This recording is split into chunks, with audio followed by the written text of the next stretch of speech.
All right, and that's my talk.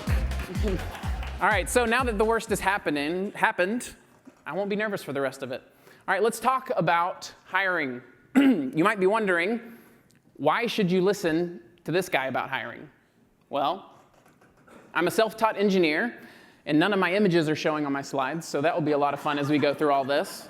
But I say this only to make the point that I didn't have any special connections when I was trying to break into my engineering career. I've lived in Montgomery, Alabama, just to double down on that, my entire life and my entire career. It's not exactly a thriving tech hub. All right, finally, every single role that I've had my entire career used what we're going to cover today. But before we get to that, we all need to be on the same page about something. Before we talk about anything else, there's something that you need to understand. Hiring is not about you. It's my job, my career, my future. Hiring is absolutely about me. Wrong. It's not. I get it. We're all used to being the main character in our own lives. But if you take that mindset into your job hunt, you're going to already be starting on the back foot. If you're trying to get hired, you need to internalize that companies are the main character, and you are just filling a supporting role. One more time. Companies are the main character. You are filling a supporting role. Now, why is this so important? All right, when you approach your job search, hiring as the main character, what do you think companies hear? They hear a whole lot about what matters to you. But companies don't want to hear what matters to you. They want to hear what matters to them. But don't just take my word for it. The candidates who stand out aren't always the ones who know the most. They're the ones who understand what matters right now for this company and how to communicate it well. All right? Which leads to the most important thing that we are going to cover today. What do you think matters more than anything to the companies that you're applying to? Is it that you're capable of doing the job that they need? Maybe it's that you're a good communicator, you're easy to work with. What about being a quick learner? That's a good one, right? You're probably thinking quite a few things like this, and all of these matter, but the reason that they matter is because they're signals for what every company is actually trying to figure out. Can I trust you? Resumes, portfolios, interview questions, what is the point of all of these artifacts? They're bat signals for trust. Well, at least they were. The sad truth is that this is what AI has broken about hiring.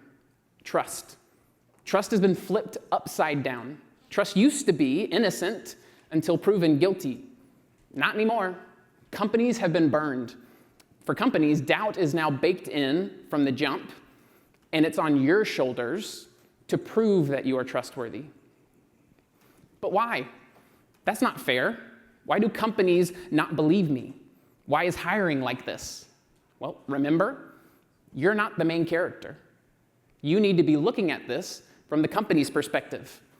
Jake, the founder of Railway, never ever underestimate the damage a single bad hire can make. Heaton Shaw, legendary founder, been in the industry for over 2 decades running companies. A bad hire isn't just a cost. It's a tax on everyone else's performance. You see, for companies, hiring is a risk. A bad hire costs more than not hiring anyone at all. And AI has obscured the signals that companies have always used to evaluate it. Just to be sure, I poked around a little bit, tried to see if this was actually the reality. Well, there's this tweet here about the death of inbound because AI now enables you to spam your AI applications to all the companies. People are using Cluely to figure out if candidates are cheating using Cluely. People are using AI efficiency to hold multiple jobs and not telling their bosses about it, and more. This is just the tip of the iceberg. AI has broken hiring because AI has broken companies' ability to trust you. So what now? What can you do when companies are skeptical out of the gate? Hiring has always come with risk. But now, companies are having to rebuild their hiring instincts in real time, all in an effort to answer the thing that has always mattered to them. Can I trust you? So, that's what we're going to do today. We are going to learn how to build trust. Now, I'm not talking about just a little bit of trust. We are going to learn what it takes to be someone so trustworthy that you take risk off the table. A no-brainer. What's the trick? There are no tricks. Let me be abundantly clear. What we're covering today works. It's going to improve your ability to find roles. It's going to improve your ability to land them. But that's because you cannot hack trust. It requires proof. Trust is not something that you tell. Trust is something you show. So, how do you do it? All right? Well, let's visualize what hiring is like. These little green diamonds are all the opportunities that are floating around. And that little guy in the middle, that's you. But this is what hiring actually kind of feels like. You don't know all those opportunities are out there. It's the fog of war. All those opportunities floating around, and you can't find them. Well, we're going to talk today about two levers that change this dynamic. Two factors that exponentially increase your chance at not only finding, but attracting all those opportunities that it feels like you can't see. The first one that we're going to talk about is being noteworthy. Now, when I say noteworthy, what I don't mean is being famous or popular. It's a metric for your ability to get attention and a positive reaction from the work that you do. Now, let me emphasize that again. For the work that you do. This tweet captures the spirit of being noteworthy, I think, as well as the rest of what I'm going to say is. See a cool tweet, scroll the profile. It's all cool tweets. Follow. You want to be the cool tweets. All right? So, how does noteworthy actually impact your ability to get hired? Well, this is what noteworthiness does. Noteworthiness is gravity. As you increase your noteworthiness, you're increasing your ability to attract opportunities. As you increase your noteworthiness, it means that your job search no longer relies solely on you finding every opportunity. They start to find you. So, how can you be noteworthy? Being noteworthy is a simple formula. Simple, not easy. Now, like we've already said, you can't hack trust. It requires consistency. It requires time. But there are 3 steps that you can take to increase it. The first is mindset. Mindset is internal. Now, this is a tweet that I think does a really good job of talking about what I mean by mindset. The best reason I'm good at my job is that I love my job. Now, that's more load-bearing than you'd expect. It's much easier for me to work at 12 hours a day, to think about it in the shower, than anything else I've ever worked on. I want to do an amazing job. I want to say yes instead of finding reasons to say no.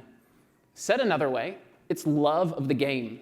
It's how excited you are to wake up and do what we do. And what we do is we are problem solvers. And your mindset is what makes it easier to get better at it, makes it possible. Why? Well, this is what it means to be a problem solver. First, you have to evaluate. You have to understand problems. You have to care about them. You have to dig in deep, form opinions on the problems. And then once you've done that, you have to turn those opinions into solutions. And some solutions are better than other solutions. So you observe. You have to see your solution in the wild and figure out, did I find the better solution? Well, chances are no, you didn't, sorry. So you have to start over with the knowledge that you've gained and try again. And again, and again, and again. You see, the path to mastery is not just skill. The path to mastery is a war of attrition. That is why mindset matters. It's grit. You need to find what gets you pumped, what gets you motivated to wake up every day and start running this loop. Sometimes it's your job. Sometimes it's not. But it is your job to find something worth working on. All right, here's an example from my past. A push that I needed when there was a gap in my own motivation. I decided to build a game engine from scratch. using a language that I'd never used before called Gleam. This project was something that I woke up every morning pumped to bang my head against the problems that were there in front of me. And let me tell you, there were a lot of problems. And it showed from all the outcomes of this work. I got to speak at my very first conference because of this project. People who knew what I had been working on because I'd been sharing and talking about it. Jason Lingstorff was asking for people to come onto his live show, and I had other people recommending me for it just because they knew that this was what I was working on. And the lessons that I learned about game engines inspired the work that landed me at 2 other conferences. But more importantly, the reason for this talk to begin with, I got a job offer from a company whose founder was really into game engines and designing games. He had already built one himself. Loving what you do is more load-bearing than you realize. All right, next step is a habit. Mindset's internal, habit is external. Remember, trust isn't something you tell, it's something that you show. All right, the reality is that no one knows what you're doing. They don't know what's interesting about it. They don't know what you're good at if you don't tell them. Now, this doesn't mean you need to go viral. It doesn't mean you need a ton of followers, but you have to put it somewhere people can see it. When you share your work consistently, you increase your surface area for all those opportunities to happen, for people to find your work.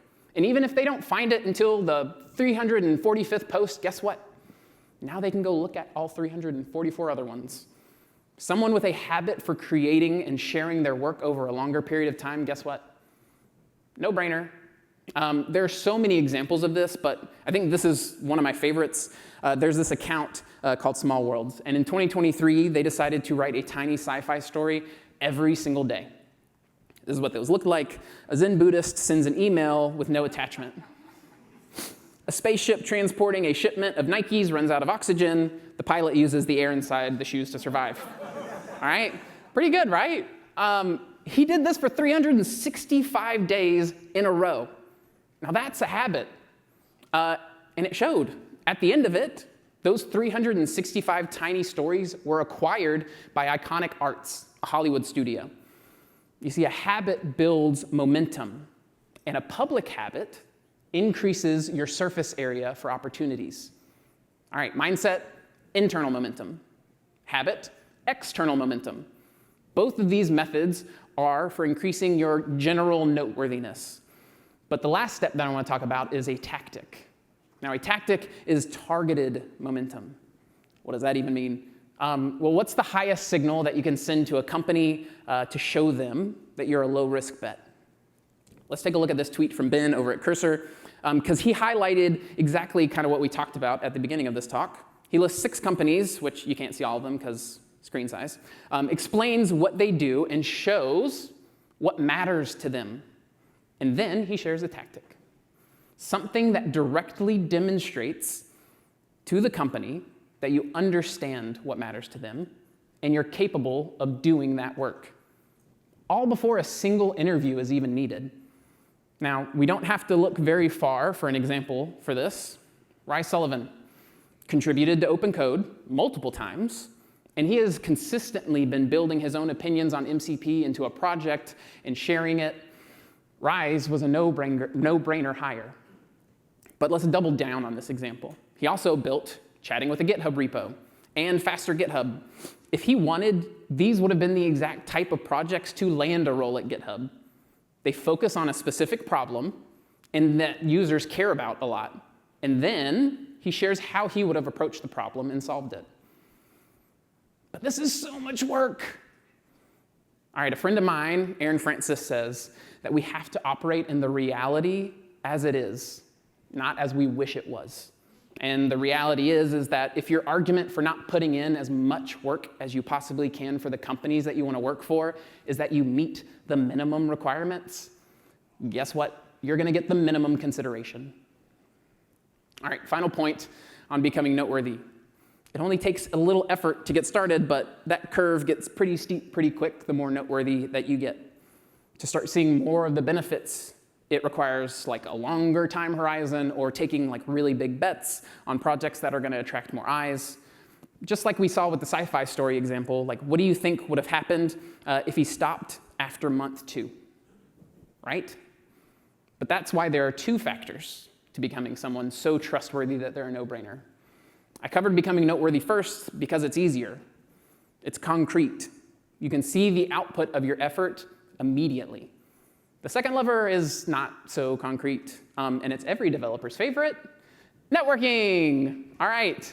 The effort required for networking actually looks the exact opposite of the effort graph for becoming noteworthy. The curve is like steeper all at the front. Why? Because being noteworthy or getting more noteworthy is a solo act. You can do it alone. You can see the output. You can feel the growth as you master new skills. Networking is not that. The reality is that it only takes 4 to 5 people to completely change the trajectory of your life and your career. But the fun part is that you have no idea who those 4 or 5 people are going to be. It's mostly luck, which means you can't stop networking after the first 4 to 5 people that you meet. But those first 4 to 5 people are also the hardest. Networking is a flywheel, which means it's really hard to get momentum, to get it started. But once you get that wheel turning, the easier it becomes. That's why you combine both of these levers. All right, if noteworthy was equivalent to gravity, then networking is visibility. All right, as you build your network, say goodbye to the fog of war. Suddenly, you can see all these opportunities that are around you. And look how these 2 interact. Relationships increase your visibility and your reach. And your noteworthy, that gravity, is able to attract those opportunities that you can now see. So, how do you do it? Well, I can tell you with absolute certainty that if the idea of waltzing into a room full of strangers sounds 0% appealing to you and trying to make friends, there are other ways, other very effective ways of networking that doesn't require this. Now, I don't have time to deep dive into each of these, but I've got some opinions on it and some other thoughts, so we're going to cover the high points here, and then come find me after the talk if you want to dig into any of them. I would love to chat about it. All right, the first one up, communities. X.com, the everything app, is a community, but it's the entire community. It's noisy. It's hard to stand out. Now, that doesn't mean ignore it.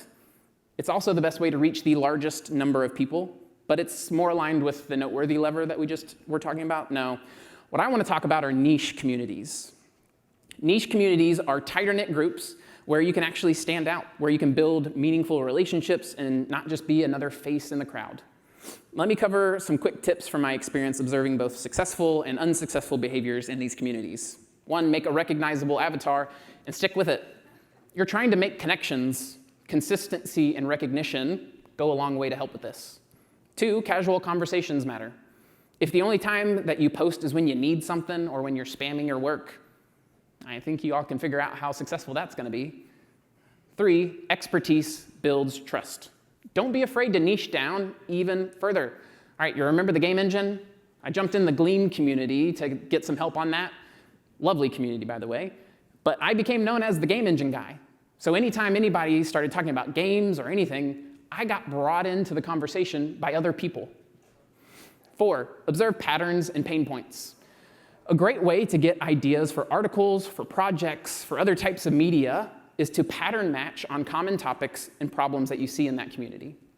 And last, you don't need all the answers. It's a community. Working through problems together is fun. And it's also effective in building real relationships with people. All right, next up, media. Podcasts, live shows, YouTube videos. This whole category is a trust-making machine. Why?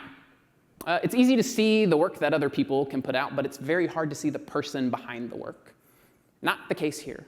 Work like this gives people a chance to feel like they know the person on the other side, whether it's someone else's show or your own stuff.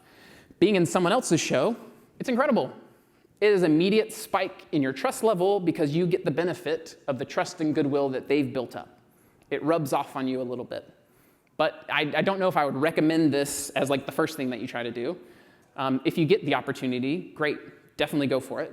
But getting invited on someone else's show, you remember that effort curve on the noteworthy graph? It's on the part that starts curving up.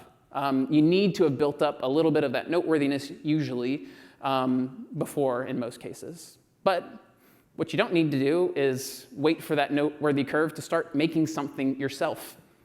Make your own show, make your own podcast, your own videos. It's much easier to start a relationship when you invite people to come talk about something that they care about. Not to mention people who may have never answered a DM or a message reply, they're more likely to pop on and chat if it might be in the shape of media that gets shared with others. All right, quick example. Back before a single person in our industry knew my name, or back before I'd done anything of note at all, I made a podcast. I was really into this language called Elm, and I'd been wanting to build a CMS with it. I didn't know how to do it, though, so I went in the Elm community and asked around for people who knew how to do it, and I had them on this podcast that I was making where I just asked them how they would do it. I only ever did one season. I don't think a lot of people listened to it, but there were two benefits that I got out of this. One, I now had a relationship with every single person who jumped on that and helped me out. When we saw each other in person or around the community, it felt so much easier to engage with them. And two, the reason for all of this, not many people listened to it, but one person who did gave me my second job. All right, next up, events. Events have the same benefits as communities and media, but supercharged because they're in person. The speed that you can build a genuine relationship with someone is exponential in person versus to online. Now, this starts getting into that territory of more traditional networking and why a lot of people have a negative reaction to it, but it works. But I do have a little twist on it, a little secret maybe. Being a guest, great, but I also think it's a little harder just being a guest. Being a speaker, superpower.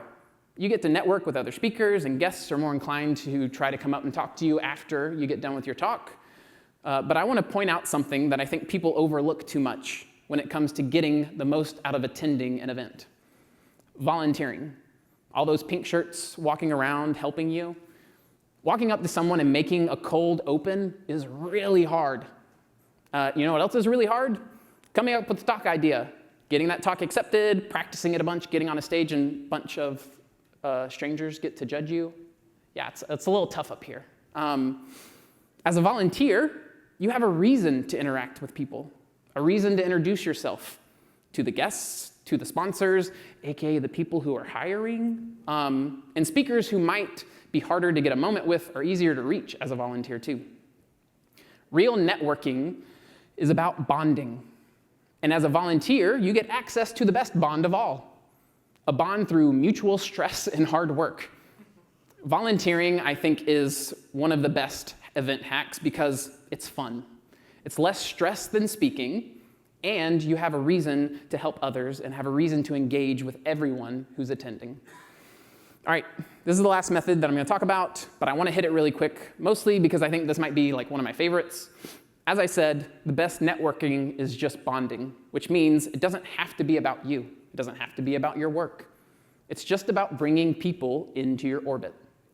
And being someone who connects others is an incredible method for doing this, because you get to be the one who notices. You get to be the one who sees people who do incredible things, and maybe you get to be one of those 4 or 5 people who brings them an opportunity that changes their life.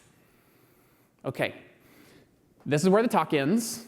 The best time to start doing what we covered today was 5 years ago.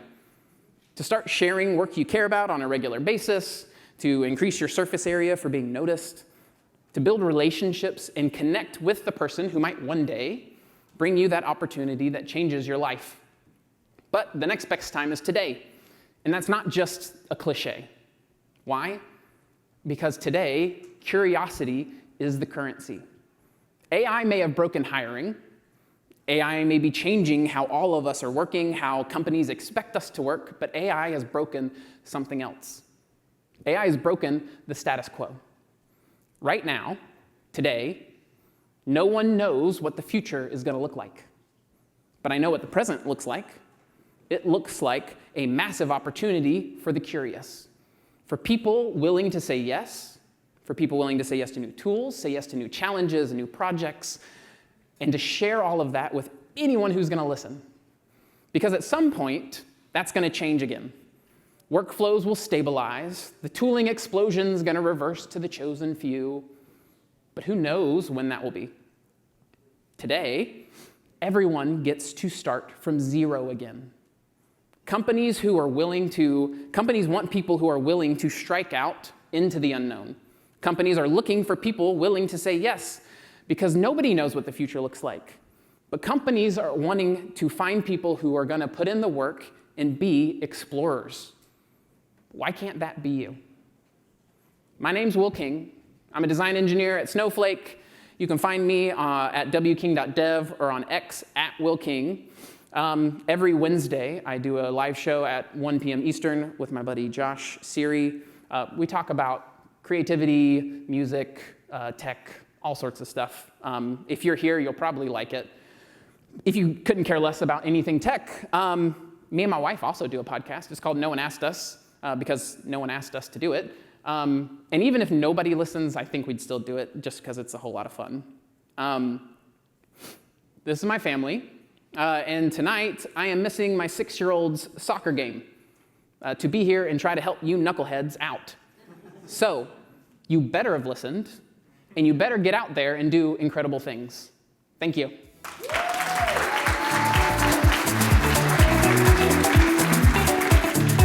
Wait, don't leave. So this is really interesting because if you were here earlier today, you would have heard that this was my second ever React Miami conference. And exactly